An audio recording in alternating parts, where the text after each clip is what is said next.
Welcome back to the Sweet Spark podcast. I am Danielle McCormick. And I am Stephanie Georgakopoulos. Excited to be here this week, as always, with you guys. Yes, absolutely. So today we are going to be talking about the story that your balance sheet, that your different financials can tell you. And so Stephanie is going to take us through what each of these different reports mean. I know it can be a lot. It can be you can be inundated with information that can mean everything and nothing to you at the same time.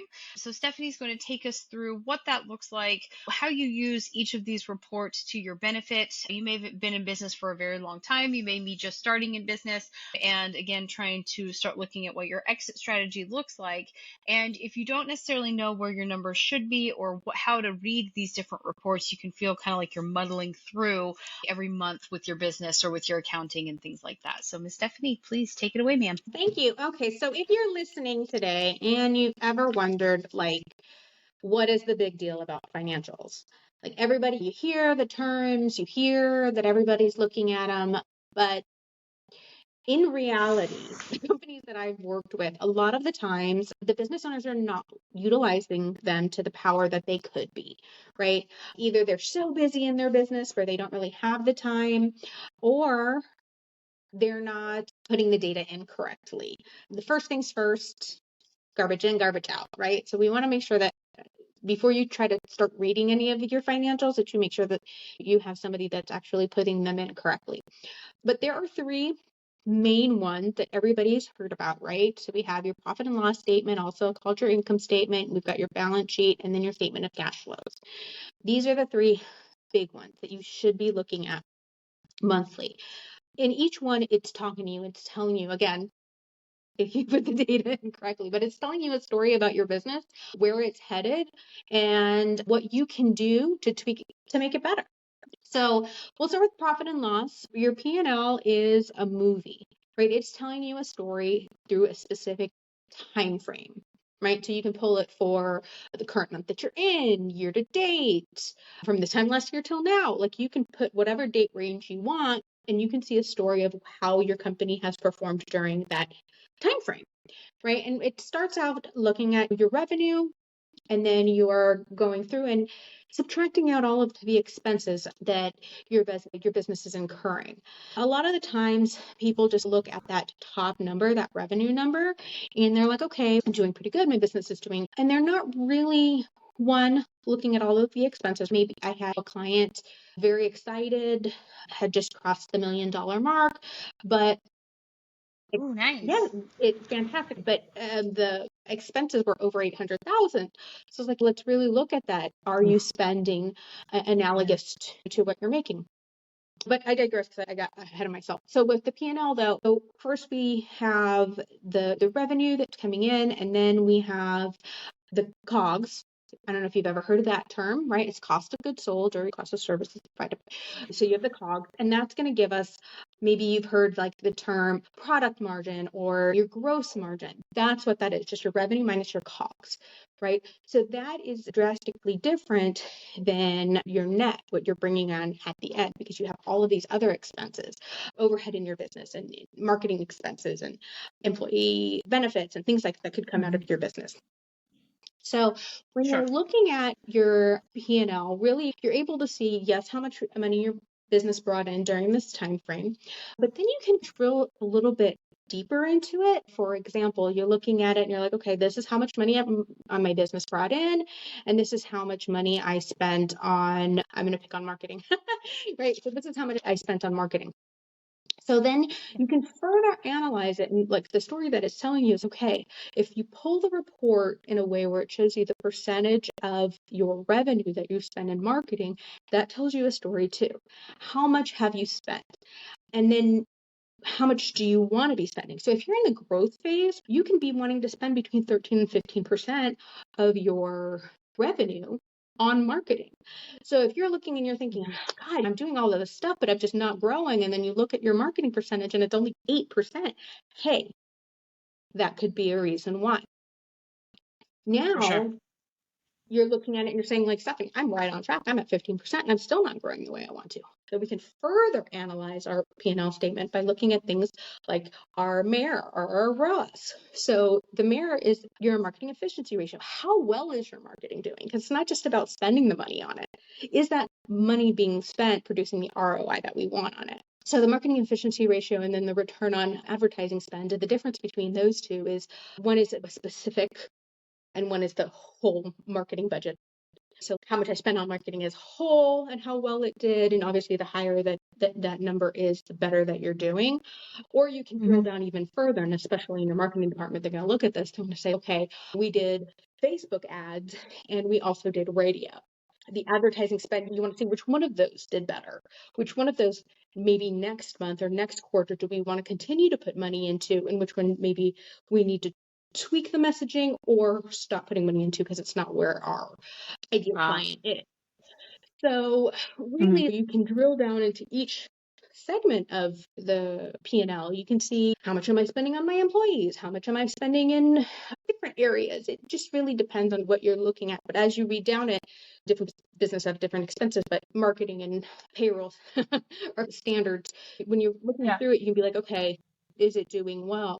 We do have a lot of times, you and I had this conversation about revenue per employee. That's something that comes up a lot as far as maybe you've heard other businesses mention that. And that we're going to go into looking at, okay, first overall look, is my payroll in line with my industry? Okay. So obviously, if you have a staff, it might be a little bit higher than if you're a solopreneur. But am I spending enough on, or what should be spent in accordance to whatever business you're in? But then it's, okay, so the revenue per employee is you take the obviously total revenue and divide it by the amount of employees you have. And that gives you an idea of how efficiently you're utilizing your staff. But for me personally, I think that HR could use a better distinguishing factor than that one. This is just my personal opinion. There are some employees that are revenue generating, and then some employees that are releasing you from some tedious tasks that allow you to be revenue generating. So I personally don't love that one, but I know a lot of businesses use it. Got it. Yeah, and the revenue per employee you typically hear from a lot of other business folks that are trying to do things like as a quick gut check. And I think here where you're talking about really diving into your P&L, really diving into those different statements helps you get a clearer picture where you don't necessarily need those gut checks to go through this and understand where your business is, but you're actually getting true clarity around where your business is.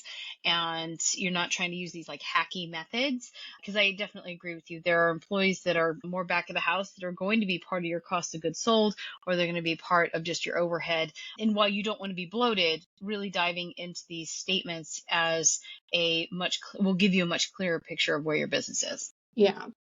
And there are a couple of other, KPIs that as your business grows, you can look at as far as employees. And of course, as I said that, like my mind was blank, but like employee turnover, you want to look at. Yep. How is that? There's employee engagement that HR sends out surveys of employee satisfaction and different things that you can look at, because my personal belief is that if you treat your employees well, they'll treat you well and your clients well. Absolutely. You and I have had conversations about how important it is to have a good culture and how more efficient and effective people are in good work cultures and how that trickles down to the bottom line. But yeah, absolutely. So the P&L helps with the story. So where does the balance sheet fit in? Can you help me understand how those two relate to one another? The balance for our audience, especially if these are starting to sound all the same. The balance sheet is the picture. So if you've ever heard about, anytime people talk about balance sheet in like accounting 101, right? It's always the picture. It is how your business stands at an exact moment in time. It is your balance sheet as of December 31st. It is your balance sheet as of whatever day that you pulled the report. And the balance sheet is going to show you a couple of different things that are different, obviously, than your P&L. It's going to show you your assets, everything that your company owns. And then it balances, that's why it's called the balance sheet, to liabilities, which is everything that your company owes, right? its obligations to other people, plus the owner's equity. So as a business owner, a balance sheet should be looked at a lot because you want to see how well you're doing in your business, because that equity portion is really going to show you that. And again, you have the ratios that you can pull, right? Like how leveraged is your business based on how much that you have put in from loans versus the equity put in by the owners. And overall, this one is more when you're looking at, I think, like a big picture for your business, like how well is Okay. my business really doing? Because it's going to show that it in the instant, right? Because it's a picture, it's a specific period of time on a specific day, like where are we standing? And then the third statement, the statement of cash flow, I've heard a lot of people don't even look at it, but I think that's wrong because really Really? People yeah. just don't even look at it? Huh. I had a conversation with an accountant and it was crazy because they were like, oh, people don't look at that anymore. And business owners don't care about that anymore. And I'm like, oh, they should. Feels like you should know where your cash is at any one time. So the statement of cash flow really answers that question, which is where did my money go? So Okay. the the accountant that I was just mentioning in question was telling me about clients that come in and they're always very surprised because they'll do, again, this is not like the story for every single business owner. Obviously, there are some that don't pay attention to the financials. And so like at the end of the year, when the accountant does their end of year books and prepares for taxes, they're like, oh, okay, here's your yearly P&L. This is how well your business did. And they're like, oh, okay. I usually go just by, I look at my bank account, see how much money I have, and then that's what I base my decisions off of. But this is saying, I'm totally just pulling something out of my head. Like this says that I should have $500,000, but I only have Right. $138,000 in my bank account. So where'd that money go? The statement of cash flows is going to tell you where that money went, right? Because as a business owner, you could be spending money in places that wouldn't necessarily show up on your P&L. For example, maybe you got a small business loan from the SBA and you're paying that back. So that the actual loan part is not going to be on your P&L, but you're paying that money out. So it's coming out of your bank account. That's something that would show on your statement of cash flows. Another thing that it's going to show in your statement of cash flows is, let's say that you did do well in your business and you're like, hey, I want to invest some of this money. So I'm going to put it into an investment. Okay. Maybe buy some bonds. I don't know. Whatever the case may be. Again, money going out of the bank account that's not showing up on your P&L, but it would show up on your statement of cash flow. So you want to see like where is money going on places that aren't necessarily going to show up in the P&L. That's why you can't just look at that one. So really, those are my three most important reports that business owners should use. But there are a couple of other ones that I also suggest business owners use, and it depends on what's going on. But as a segue from the statement of cash flows, it's like you can look up your AP and AR aging schedules. So in your accounting software, let's just use QuickBooks because one, I love QuickBooks, and two, it's a very common one. Okay. Yeah. If you have SAS, if you have accounting or whatever you have, you pull your report and you can find out like, okay, I have a lot of receivables. So this is obviously going to affect your cash flow as well, right? Because you have a lot of outstanding receivables, and you can also drill down in these reports and see, hey, if I pull a report on this based on clients, maybe I'm finding out that a certain client that I have consistently pays at 45 days. Okay, now using this as a managerial tool, okay, I need to start there getting maybe a payment up front or thinking up creative ways to try to get that shortened. You, as the business owner, know your relationship with the client and whether or not one way would work better over another. But if you're not even looking, if you're not even seeing, oh, okay, Tiffany is the client that continuously pays me late, maybe I want to offer her a discount for paying early, maybe whatever the case may be. But you're seeing what's going on by pulling these types of reports. And then I have some clients that they buy inventory, right, as part of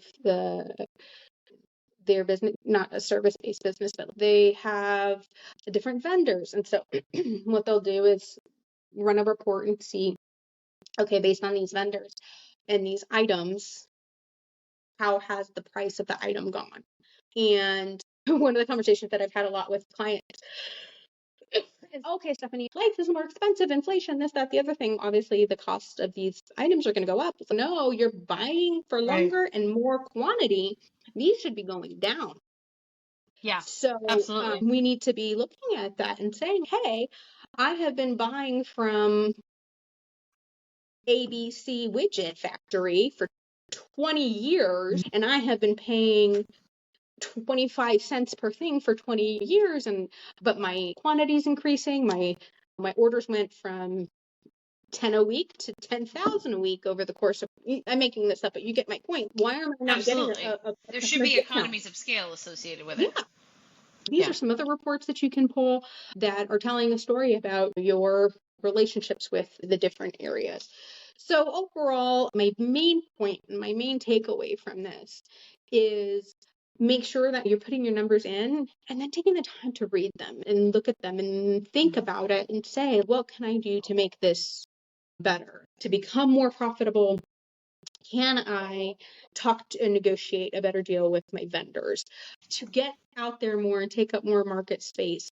Am I utilizing the marketing dollars that I'm spending to the most efficient and appropriate manner?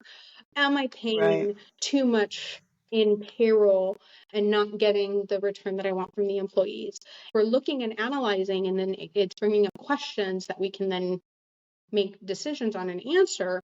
It's telling a story about our business and the longevity and the future moves. And again, there's so many different reports you can pull if you have fluctuation in your business. Again, excuse me, that would affect your cash flow. What can I do to bring in cash during the dips? What can I do to increase sales in a different area? There's a lot of different things that can be said, and I know that each one could probably be its own podcast, but yeah, just overall looking at line by line what's going on each of these statements. Is there an improvement for the P&L? Am I getting the return that I want? Is my profit margin where it should be? Oh, and I think that you and I had a conversation about the difference between product margin and profit margin. Yes. Sometimes there is a question about what is the difference between those two, or can they be used interchangeably? And the answer is no, they cannot. They're two different, completely different. But the product margin is how much you're making from the product. It's that gross margin that we were talking about, right? Revenue minus COGS. Like, what are we making off of the product? But a business has a lot more expensive than just the cost of the raw materials. So that has to be like the revenue minus COGS minus expenses would be your profit margin for the whole company. These are going to be different numbers, different percentages of your income, and different things that they're telling you, right? Because if your profit margin is not where you want it to be, right, this could be a problem with your raw materials, but it could also be a problem with your overhead, with your employees, with the amount of benefits that you're offering. Versus if the product margin's not giving you enough that you want, then it's just your raw materials, right? Because how much you're spending on marketing does not affect that margin at all. So they cannot be used interchangeably. I have heard them used interchangeably, but I think that it was just a confusion on what they are. A lot of this, kind of like we talked about last time, as far as like different metrics and what your operations are doing and telling you and things like that. A lot of this comes down to you really can't manage what you don't measure. And what you've been talking about is not only how to read these different reports, but then what to do with it. And I think if we're making the first misstep of not necessarily pulling those reports on a regular basis, really looking at them, understanding how they're used and what they're used for, then we can't necessarily take any additional action beyond that, do any analysis and understand what we're supposed to do with that. It's just this arbitrary thing that comes out of QuickBooks. We're like, I don't know what the hell this means. So definitely don't know what to do with it. If you don't know what it means, you don't know how to use it. So this is definitely helpful for you to explain and walk us through how we utilize these different reports, how there is further that we can drill down into it. Like you said, going into your COGS, then actually looking at your marketing budget, and then going down and understanding what is our efficiency, what is our return for every dollar that we spend, how much are we making in income, all of that kind of stuff. I think those are really useful to know and just hammer home the point that you have to look at these things with regularity. You have to look at these things with a critical eye. They're not just what you do at the end of the year to hand over to your accountant to file your taxes, or your tax preparer, I should say, to file your taxes. Definitely all very good tips and very helpful for those of us that are not finance majors. So thank you for taking us through that. My pleasure. Yeah. Awesome. Next week we will get into the leadership role in turning a business around and what that looks like. How did you get there? And then what is leadership's role in turning things around? You can also go to our website and subscribe to the newsletter, as well as hit any of the like, subscribe, follow, etc. on our various social media platforms. And we look forward to seeing you next week. So thanks so much. See you soon. Bye. Bye.